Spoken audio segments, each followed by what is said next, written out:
Same night, different filter. Gizmo, if you must be a penis in front of that little clock so we can see what it says. He is being something of a penis. He's being a dick about his food. He's got loads of food. He's just sniffed at his biscuits, and he'd been like trying to wipe me out with a whole, like, fuck me. He licks all the gravy off. Well, he only eats gravy ones. He doesn't eat the fucking jelly ones unless it's Whiskers, which he never used to fucking eat. But he's suddenly sometimes all right, sometimes. And they do gravy lover. You buy him fucking gravy lover, which is like much more gravy-ish. And he's not even fucking touched it. But then he was being a bit of a penis. Like just before the last video, he was being a full-on penis for about 5 to 10 minutes, standing really close to me, purring loads, rubbing all around me. Anything I touch, he's on it. Anything I move, his fucking nose follows it. He did scamper and jump when he came in. So he's been out, all that shit. And I've just fed him a little bit of one of his previous favourites, the only shit he ate for years, and then started turning his nose. He's just a fussy fucker. But he's saying he's hungry. I'm like, fucking... Anyway, that's Gizmoid colon, being a little colon. But actually, if you sat down there, your blackness would be in front of my little counter. And I could see the white letters. Go on, Giz, sit down here. Come and have a cuddle. Come on, be useful. No, same night, different filter. I am continuing, really, in a way, because I didn't really cover the whole, how I felt about the thing. Like, you know, being at that point where you don't genuinely don't give a fuck about dying. And to the point where it was like, it's like panicky. Like, I just fucking, I don't even want to face it. And knowing that it's all just shit that would make people say that I've gone insane. And he didn't write it down because I'm fairly certain he gets used to thinking, hang on, don't write it down unless you're absolutely fucking positive, because if you just write it down, you've got to fucking do something about it. What did you do? Because if, you know, I did after that intervention, and that was in the notes, they would say, well, hang on, he indicated thoughts of that, ideation, as they call it, of that. What did you do about it? Who did you tell him to call? or whatever. But he put that, you know, he's got the team in the meantime. He knows he's got the team. It's true. That is, you know, as well, it's true, because it's like, well, that's what I say. If anyone would have said to me, like, off that video where I did share it on Facebook and say it does mention the S word. But if I had have got anyone saying, why didn't you call me? I'd have said, because I'd have called a professional. If I was gonna do it, I would do it. If I thought that talking to somebody about the fact that I wanted to do it would help stop me do it, I would ring someone who's trained to do that. I wouldn't put that on my friends. That's, you know, and that's what I advise other people to do. And I stand by the fact that I've had, I think it's 2 people in the last year put that shit on me, and I've just said, this is the number. I'm not able to help you with that. I'm really sorry that you're feeling that way. But if that's how you genuinely feel, I'm not able to help you with that. You need to ring this number. And that's what you should do too. That's what you should do. You should. From both points of view, it's like, it's not fair to put that on someone. It's not fair to expect them to be a mental health professional either. That's the way I see it. So that's what I would live by. And if I was going to call anyone, that would be who I would call. Because, you know, again, not being funny, I'd have more confidence in them to be able to help me. Because they're trained. In the, you know, and most of you are fucking shit at it. Most of you tell you to just go, ow, put your socks up. Or something metaphorical. Basically, just go, get better. Just like that. Just get better. I don't know. Something positive. Something generalistical. Here's a comparison to somebody else. You better yet? Why not? Selfish. Fucking, that's all you are. That's what you get from a lot of people, basically, is a fucking somewhere near that. That's how it's always felt. It's been my experience a lot of fucking times. That's very, like, microwave version of it. But often that comes with a big old load of fucking butter from them, because they really don't help. You can't even fucking speak up for yourself. Someone who's been fucking passive their whole life and hates that about themselves speaks up for themselves and gets treated like they're the most selfish cunt on the planet. Those are all very real situations that I've encountered trying to be honest about my fucking mental health with people who say they're trying to help me. So, you know, would you? No. But no, I've got other friends who wouldn't do that, but then I wouldn't want to put that on them, even though morally they'd say I would want you to. I'd feel awful that you felt you couldn't call me, or blah blah blah. Well, I need you to understand then that like I believe what I believe, and I don't believe it's fair to put that on your friend when you've got access to a mental health professional. But it didn't go in the notes. And the other thing, that the DBT thing that I didn't get around to talking about was, I'm pretty fucking certain that we didn't discuss it. We discussed it the time before, and he'd said there's a pre-treatment group that was scheduled out for me right before the first lockdown, and it was due to start like a couple of weeks later. I had a couple of other groups to go to in the meantime, and he's talked about it, and apparently it's available online. But the last I heard, it was a phone intervention which they would ring you up to do a pre-assessment to see how many of those life skills pre-DBT groups you need to attend. So there's an assessment, which like a lot of it's done on the phone. So it's like, you know, people might not have a very good level of attention, and they would discuss that with me, that sort of thing. Just keep it to me. You've got a diagnosis of ADHD. How does that affect you in a classroom environment? Are you good at 5 or 6 hours? No, I'm not. I'm fucking not. If it's a sort of group interaction, maybe, but like sitting there and listening to one person talk, there's very little of it will fucking successfully go in, mate. I'll understand all of it. I'll be able to talk about it in the moment with you, and I'll know it better than you do. And I'll forget the fucking lot when I walk out the room. Fucking again, that's just insight. It's just knowing what I'm fucking like. I can seem really clever, but it doesn't mean I've fucking learned anything.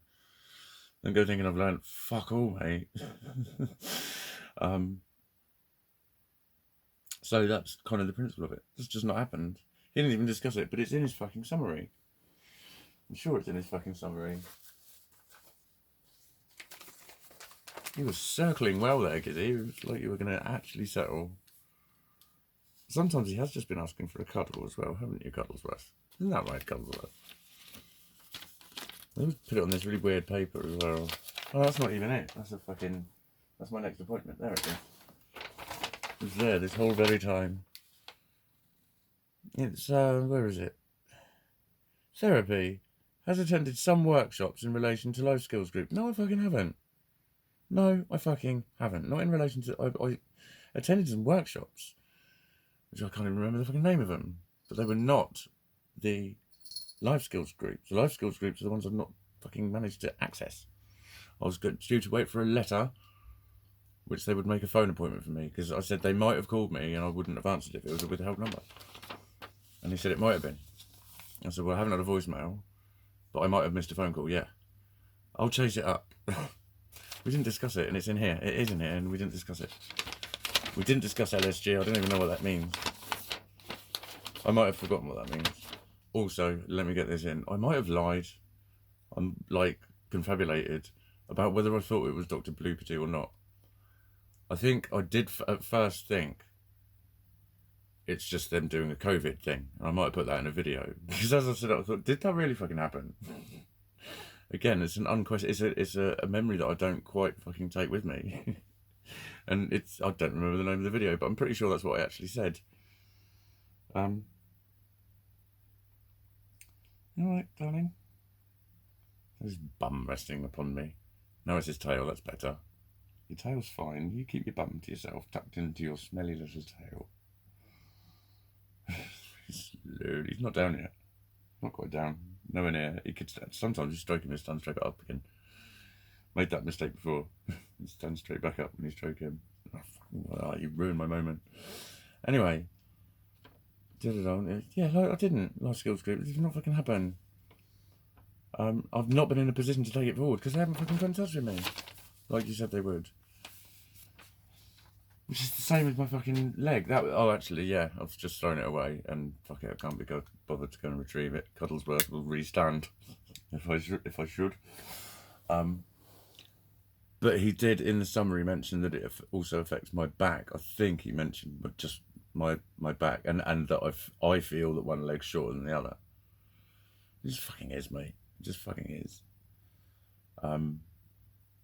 I know the physio made a lot of sense in that MRI assessment. That's it, the MRI scans in there. It's due to have one. It's like, well, I've had it, and they told me there's nothing wrong. Even though she found plenty wrong with the way that I stood and squatted and moved, and she just couldn't find any neuro symptoms. So it's like he's referred me there for a specific thing. Has he got a nerve root compression in his lumbar spine? No. I've been referred back to him, but then it'll be case closed unless I chase it. Well, you've got to take responsibility for your own health. I was supposed to, but she told me she was going to refer me back to Mr. Fixity. And I now know that he fucking lied to me. Which is tremendously fucking difficult for someone like me to keep his fucking gob shut about. Because I just want to look at him and go, why did you lie then? Why did you lie? Explain why you fucking lied. You fucking lied to me, you know you fucking did. Don't give me any more fucking shit. Give me any more shit. Just tell me why you fucking lied. Because this is not fucking undeniable what's going on with me. But on a brighter note, I am doing more affirmations throughout the day. I didn't train today. I was gonna. There's been bright moments though. Like I quite often count myself off when I've had, as I have recently, like a positive 2 hours. Don't get too much done, but it doesn't seem too bad because it's still only 9:30, and I don't end up training until about 1:30. When I was thinking at 11:45, I better get on with this, otherwise it'll not even be morning anymore. And then it just falls to bits from there, and then I think I've actually done fuck all. But focus on the bright moments. There were bright moments. There were times when it felt good and positive and happy, and like you were going to get on and do something, and you do, and you have, and I have. There's been a few other little victories. I've almost got my teeth into finishing tidying my room. Literally, I mean, they're sort of slightly fiddly little jobs, but someone else could do each one of them in about 20 minutes. But it's integrating it with all the other shit. I keep making a mess throughout all day. I get changed a lot. I wear 3 or 4 pairs of knickers every day. I like changing my knickers. I like freshening up my parts and putting something nice and pretty on my bottom. I do. Oh, I watched one of my old videos. It's weird. I think it's because I've got a beard and I'm probably a lot more manly in effect, but like that looks womanly on my hand, doesn't it? But I'm sure I used to do that before. I definitely pointed before. But it was a very early video, and it's like I was just getting used to doing them, and it was like looking at. I didn't cringe. I didn't totally cringe, but it's like, wow, I'm quite different. Not in a bad way, but it was like I could see that I was not trying to not be genuine. I was trying to be genuine as well, but I wasn't fully comfortable with letting my entire personality out. I think it's quite a stifled Mikey, because ask anyone that fucking knows me, there's not one single shit of difference about the way I fucking am. And always fucking have been. When you listen to me talk fucking nonsense, mate, you'll be in fucking tears. I've had nearly everyone in fucking tears when I just start waffling. It's extraordinarily fucking entertaining. But I think I was probably trying to be more sort of like business-like or fucking professional or whatever. Although that has been concerning me recently, watching a lot of other people's videos and thinking, shit, they're good. There's a lot more going on, I think, in their ones. But yeah, what's my conclusion to this quickly before I waste another fucking video? Well, like, if you can't say that to your doctor, who the fuck can you say it to? Do you know what I mean? I think that was my point. That's the person you're supposed to be able to say that sort of shit to. And not be worried about fucking consequences or, like, you know what I mean? He doesn't even fucking record it. It's my take home point. Anyway, night night.